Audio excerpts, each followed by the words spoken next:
new hiring, oftentimes our simple methodology is, let's go out there, let's try to find the person that you want. When we find that person, let's make it happen, right? And so sometimes what people want is they want things like, what is the bonus structure? What is the compensation structure? What is my benefits in terms of, health insurance or other benefits?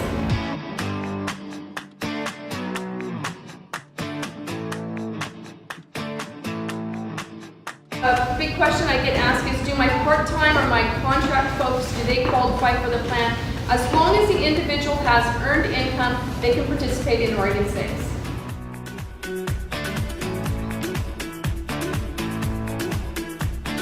We can't force your employees to not opt out or to realize the benefit of not leaving employer match money on the table, but we need to give them the opportunity to save so they have this option one day.